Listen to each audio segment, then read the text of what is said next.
Hello guys. तो आज की वीडियो में हम डिस्कस करेंगे टाइप ऑफ हीमोग्लोबिन। जैसा कि पिछली वीडियो में हमने देखा था कि हीमोग्लोबिन क्या है, हीमोग्लोबिन का स्ट्रक्चर क्या है, बेसिक स्ट्रक्चर भी हमने उसके देखे थे।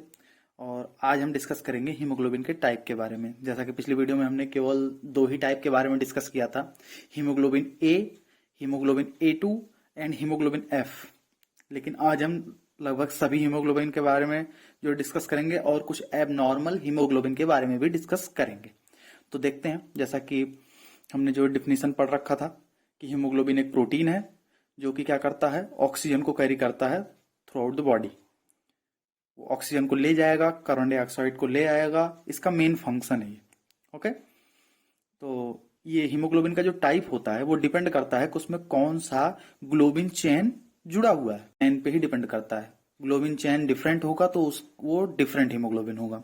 जैसे देख लेते हैं कौन कौन से चेन है हीमोग्लोबिन के। तो उसमें alpha chain, beta chain, gamma chain, delta, zeta और एप्सिलॉन, इतने चेन होते हैं। इतने चेन ही फॉर्म होते हैं ग्लोबिन के, जो कि हीमोग्लोबिन के फॉर्मेशन में हेल्प करते हैं। अब जैसे अगर हम हीमोग्लोबिन के टाइप में देखें तो हीमोग्लोबिन ए, जैसा कि हमने पढ़ रखा था कि 2 अल्फा और 2 बीटा, जो कि क्या होता है, एक हेल्दी एडल्ट में होता है, जिसकी जो है संख्या सबसे ज्यादा होती है एडल्ट में। वो कौन सा है, हीमोग्लोबिन ए, या इसको हम हीमोग्लोबिन A1 भी बोलते हैं। इसको हीमोग्लोबिन A1 भी बोलते हैं। हीमोग्लोबिन A2, इसमें क्या होता है, ये 2 अल्फा चेन इसमें होती हैं और 2 डेल्टा चेन होती हैं। ये भी एडल्ट में होता है, लेकिन इनका रेशियो बहुत कम होता है। ये 2 to 3% ही होते हैं, इससे ज्यादा नहीं होते हैं। इनका रेशियो बहुत कम होता है। हीमोग्लोबिन F, पिछले वीडियो में हमने पढ़ रखा है, 2 अल्फा 2 गामा, और ये फीटल बेबी में होते हैं। और 1 2 और एप्सिलॉन 2 एम्ब्रियोनिक फेज में जो हीमोग्लोबिन बनता है वो इनसे बनता है। गोर 1 2 और पोर्टलैंड हीमोग्लोबिन, ये अगर हम 3 देखें तो ये एम्ब्रियोनिक फेज के हैं। ये एम्ब्रियोनिक फेज में बनते हैं, जिसमें 1 में कौन सा होता है, जीटा 2 चेन होंगे और एप्सिलॉन के 2 चेन होंगे। इसमें दूसरे में अल्फा के 2 चेन और एप्सिलॉन के 2 चेन, और पोर्टलैंड में गामा के 2 चेन और जीटा के 2 चेन। ना तो इसमें बीटा होता है और ना ही अल्फा होता है, इसमें गामा और जीटा होता है। 2 चेन होंगे। ये याद रखना कि हीमोग्लोबिन में ग्लोबिन प्रोटीन के 4 चेन होते हैं। 4 चेन होंगे ग्लोबिन के, जिसमें से पोर्टलैंड में 2 गामा का होगा और 2 जीटा का होगा। और ये सारे जो है एम्ब्रियोनिक फेज में होंगे। एम्ब्रियोनिक फेज में ही ऐसे जो है ये इतने इतने बनते हैं। आगे देखते हैं हीमोग्लोबिन H, जिसमें 4 बीटा होता है। इसमें चारों चेन जो है बीटा की होंगी, बीटा ग्लोबिन प्रोटीन की होंगी। इसको एक चीज और हम कह सकते हैं।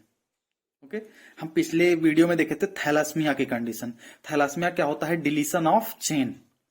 अब यहां पर 4 बीटा चेन है, तो इसका मतलब अल्फा चेन नहीं है। अल्फा चेन नहीं है तो इसका मतलब हम कह सकते हैं कि ये अल्फा थैलास्मिया, क्योंकि यहां पर अल्फा चेन का डिलीशन हुआ है, तो हम यहां पर अल्फा थैलास्मिया बोल सकते हैं। ऐसे ही हीमोग्लोबिन बार्ड्स में गामा के 4 होते हैं, गामा के 4 चेन होंगी। ये सारी जितनी है ये एबनॉर्मल कंडीशन है। आप अगर देखें तो ये जितनी है एबनॉर्मल है। Haemoglobin E, haemoglobin S, haemoglobin C, haemoglobin M and haemoglobin D, ये सारे एबनॉर्मल कंडीशन है। हम आगे फर्दर उसको देखते हैं कि वो है क्या एक्चुअल में। देखते हैं कि हीमोग्लोबिन E क्या है। हीमोग्लोबिन E ये क्या है, ये एक इनहेरिटेड ब्लड डिसऑर्डर है जो माइल्ड एनीमिया कॉज करता है। ठीक है, कि ये ज्यादातर जो है हमारे साउथ ईस्ट एशियन रीजन में ज्यादातर लोगों को होता है। नॉर्थ ईस्ट इंडिया में पाया जाता है, और श्रीलंका और बांग्लादेश में भी इसके कुछ केसेस मिले हैं। तो ये रीजन क्या है इसका, क्यों होता है, इसमें क्या होता है कि आप देख सकते हो, caused by base substitution at codon 26 of beta chain globin gene.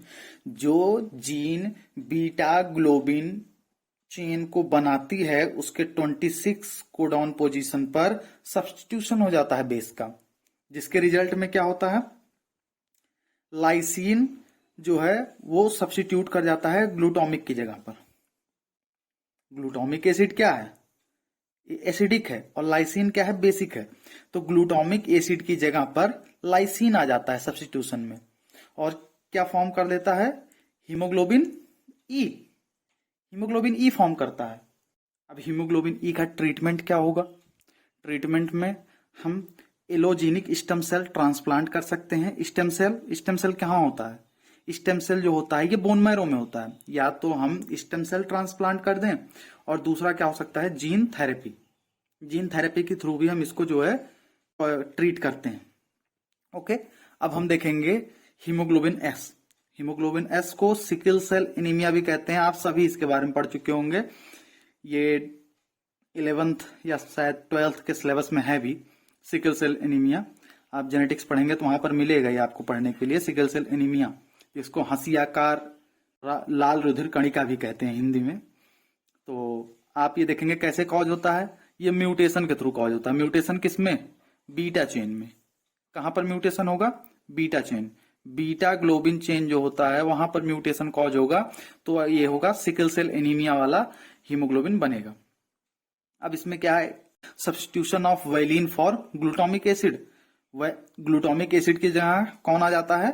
किसका सब्स्टिट्यूशन होता है? वाइलिन का।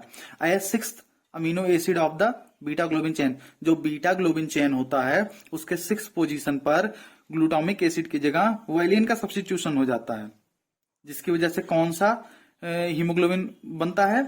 हीमोग्लोबिन एस, जिसको सिकल सेल एनीमिया भी कहते हैं। ठीक है, ये म्यूटेशन के थ्रू होता है। जब म्यूटेशन होगा तो ये जो है सब्स्टिट्यूशन भी होगा उसी की वजह से, और फिर सिकल सेल एनीमिया का फॉर्मेशन होगा। और ये भी इनहेरिटेड ब्लड डिसऑर्डर है। ये पेरेंट्स से फर्दर आगे उनके बच्चे में जाता है। आगे अगर देखेंगे हम तो haemoglobin C. Haemoglobin C, haemoglobin C क्या है? ये भी म्यूटेशन होता है। क्या होता है? बीटा चेन में म्यूटेशन होता है। और इसमें क्या होता है? ग्लूटामेट जो होता है रिप्लेस्ड हो जाता है किससे? लाइसिन से। ग्लूटामेट क्या है? एसिडिक है। ग्लूटामेट क्या है? एसिडिक। और वो किससे रिप्लेस हो जाता है? लाइसिन से, जो कि बेसिक है। In the 6th position of beta chain.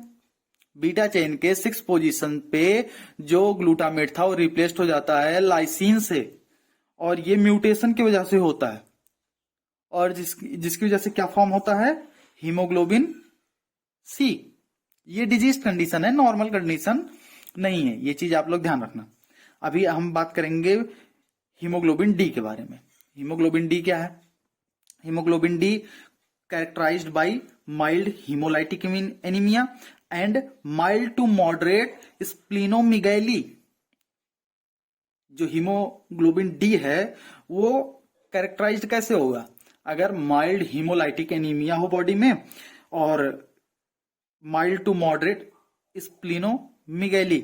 स्प्लीनोमेगैली, जब भी कोई मेगैली टर्म आए तो आप लोग ये ध्यान रखना कि मेगैली मतलब होता है इररेगुलर इनलार्जमेंट ऑफ ऑर्गन।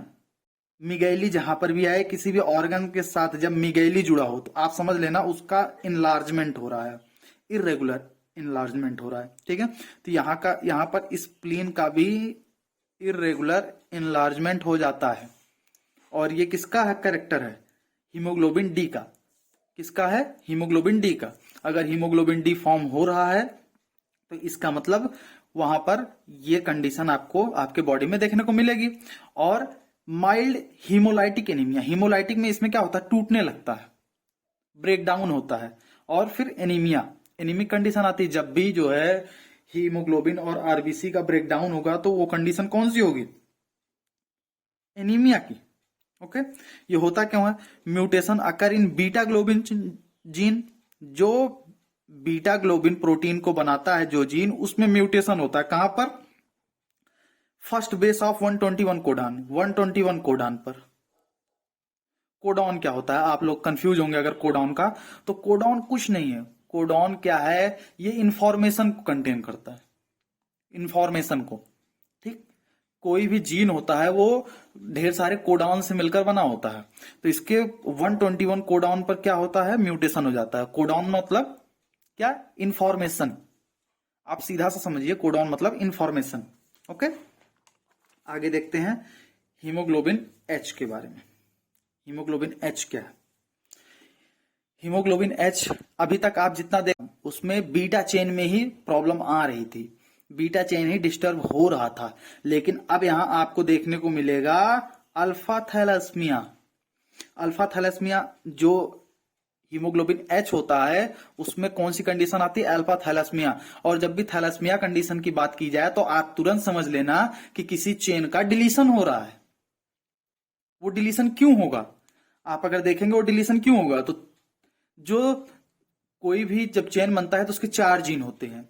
तो जो अल्फा के 4 जीन होते हैं, ग्लोबिन जीन होते हैं, अल्फा ग्लोबिन चेन जीन जो होते हैं 4, उनमें से 3 क्या हो जाता है? वो डिलीट हो जाता है। आप समझो कि जो जीन है एक तरीके का वो ग्लोबिन प्रोटीन के बनने के लिए जो इंफॉर्मेशन चाहिए, जो ग्लोबिन प्रोटीन के बनने के लिए जो इंफॉर्मेशन चाहिए वो जो है इसी जीन में रहता है। अभी 3 जीन एक साथ डिलीट हो जाते हैं, ठीक? तो इस तीन चार में से 3 जीन के डिलीशन का रीजन की वजह से कौन सा बनता है? आपका हीमोग्लोबिन एच, जिसमें क्या होता है? बीटा चेन जो होती है वो चारों के चारों बीटा चेन ही होगी, अल्फा चेन इसमें होगा ही नहीं। अल्फा चेन तो डिलीट हो गया क्योंकि अल्फा चेन को बनाने वाले जीन भी डिलीट हो गए, तो आपको अल्फा चेन भी नहीं मिलने वाला है। तो अल्फा चेन डिलीट हो गया, तो जिसकी वजह से क्या फॉर्मेशन होता है हीमोग्लोबिन एच का, जिसमें कितने चेन होते हैं? बीटा के 4 चेन होते हैं, इसमें अल्फा चेन नहीं होता है। और सम टाइम ये क्या कॉज करता है? मॉडरेट एनीमिया कॉज करता है, और स्प्लीनोमेगैली इसमें भी कॉज होता है। स्प्लीनोमेगैली मतलब स्प्लीन का इरेगुलर इनलार्जमेंट। इसको आप याद रखिएगा, जब भी मिगैली की बात हो तो वो इनलार्जमेंट की बात करते हैं। ओके, आगे देखते हैं हम कि हीमोग्लोबिन एम। हीमोग्लोबिन एम क्या है? ये बहुत रेयर कॉज होता है, लेकिन ये हम डिस्कस किए थे कि जब भी कोई हीमोग्लोबिन फॉर्मेशन होता है तो किस में होता है? फेरस कंडीशन में। फेरस कंडीशन मतलब F++। लेकिन हीमोग्लोबिन एम जब फॉर्मेशन होता है तो उसी का ऑक्सीडेशन हो जाता है और वो फेरिक में चेंज हो जाता है, जिसकी वजह से इसका फॉर्मेशन होता है। ये एक तरीके का बहुत रेयर ब्लड डिसऑर्डर है, ये नॉर्मली नहीं होता है, और ये भी म्यूटेशन के थ्रू ही होता है। और म्यूटेशन होता कहां इसमें? इसमें म्यूटेशन अल्फा, बीटा और गामा ग्लोबिन जीन में किसी में भी हो सकता है। ओके, और इसके रिजल्ट से कौन सा हीमोग्लोबिन का फॉर्मेशन होता है? मेथमोग्लोबिन। इस हीमोग्लोबिन के क्या बोलते हैं? मेथमोग्लोबिन। ओके, और ये मेथमोग्लोबिन जो है ऑक्सीजन से बाइंड नहीं करता है। इसका मतलब अगर फेरिक कंडीशन है हीमोग्लोबिन में तो ये ऑक्सीजन को कैरी नहीं करेगा। इसका मतलब हमारी बॉडी में ऑक्सीजन पहुंचेगा ही नहीं। ये रेयर भी है और बड़ा कॉम्प्लिकेटेड भी है। ओके, तो ध्यान रखना हीमोग्लोबिन एम क्या है? हीमोग्लोबिन एम में आयरन जो है वो ऑक्सीडाइज होकर फेरिक आयरन में कन्वर्ट हो जाता है, जिसको क्या बोलते हैं? मेथमोग्लोबिन, जो कि ऑक्सीजन से बाइंड नहीं करता है, और ये क्या होता है? रेयर होता है। ओके, अब देख लेते हैं हीमोग्लोबिन का फंक्शन में हीमोग्लोबिन क्या करता है? ट्रांसपोर्ट ऑफ O2, बॉडी में जो है O2 को ले जाता है, वहां से CO2 को ले आता है। ओके, और क्या करता है? ये पीएच को भी मेंटेन रखता है, तो ये बफर की तरह एक्ट करता है। ब्लड में कैसा एक्ट करता है? बफर की तरह। ओके, और ये ब्लड के कलर के लिए भी रिस्पॉन्सिबल होता है। ओके, तो आगे एक चीज और हम देख लेते हैं छोटा सा, कि रेशियो क्या है। हेल्दी ब्लड्स के लिए हम बात करेंगे, हेल्दी हीमोग्लोबिन की बात हम करेंगे। यहाँ पर हम एबनॉर्मल हीमोग्लोबिन की बात नहीं कर रहे हैं। तो अगर हम एडल्ट में बात करें, ये तो हम पहले देख चुके हैं, तो एक बार और एज ए रिवीजन आप देख सकते हैं कि अगर हम एडल्ट में बात करें तो हीमोग्लोबिन ए का रेशियो कितना है? 95 to 98%। हीमोग्लोबिन A2 का 2 to 3%। ओके, और हीमोग्लोबिन F का 0.8 to 1%।